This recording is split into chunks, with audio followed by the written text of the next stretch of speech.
A mega India Today exclusive news break amid the George Soros versus India showdown. After it emerged that there could be a Congress link to American entrepreneur George Soros, it has now emerged that the same investor may have tried to scuttle the Rafale deal. French NGO Sherpa Association, the legal advocacy group that sought a judicial investigation into the Rafale deal, had links to George Soros, and Sherpa had listed Soros Open Society Foundations as a support group on its website.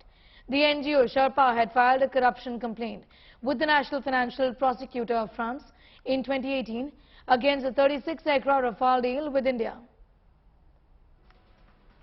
Mr. Panda, the opposition asks, why is the government so concerned about the rant of a 92-year-old philanthropist investor at the Munich Security Conference? George Soros claiming to stand for democracy is like Dawood Ibrahim claiming to stand for law and order. His notorious track record is there for all to see. I would urge the viewers of your esteemed program to search him online.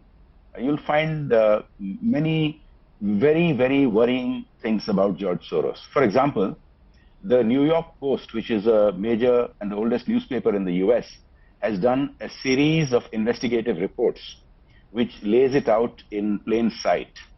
He funds a far leftist agenda of destabilizing societies and grabbing political power. Now, you saw in that video that menacing tone, and he has been targeting India for some years now. You already referred to his attack on the UK, and that's been his modus operandi. His modus operandi, he's never built anything. He's a speculator. He's not an industrialist or somebody who has built assets or businesses. He has benefited from actually causing them to collapse like he did on the British pound all those years ago.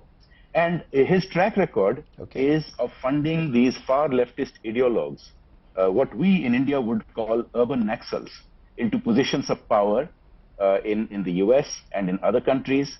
And you can see the havoc that they are wreaking. Now, we should not take, he's as you said, he's 92 years old and he has megalomania, as you can see from that menacing tone in that video. We really shouldn't worry. But he does have a knack for building a nexus with people. Just like he has done in other countries, he's building a nexus with people in India, positioning them in positions of influence in the media, in activism. So we should worry if he's targeting India and wanting to bring down I'll come to that nexus and people in position of power or influence in just a moment. But for the moment, I want to quickly just stay on what he said.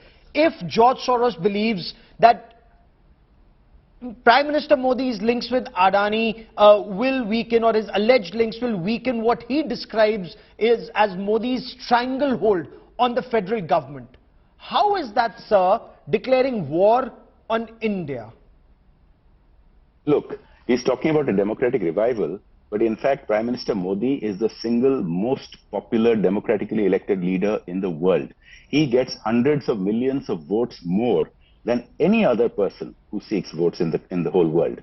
Now, we saw a democratic revival in India in 2014 and consolidation in 2019, when after nearly 3 decades of political quagmire, the people of India re-elected with Prime Minister Modi at its head a party to have a full majority in parliament. Now that's democracy.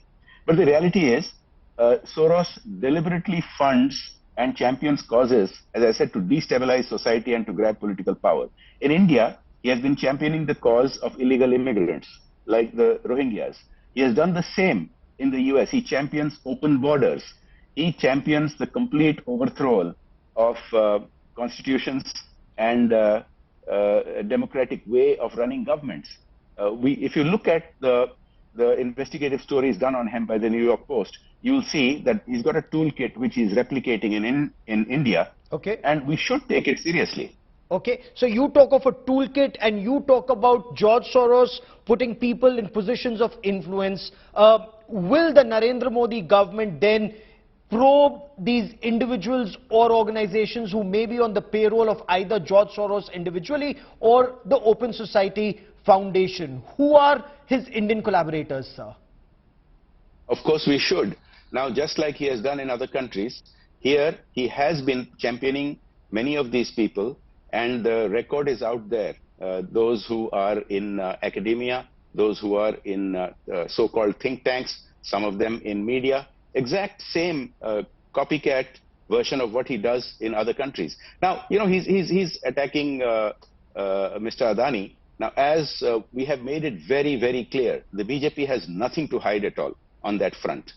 You can go and ask any of the top industrialists of India whether they can have a quid pro quo with the Narendra Modi-led BJP, and they will all tell you that's not possible.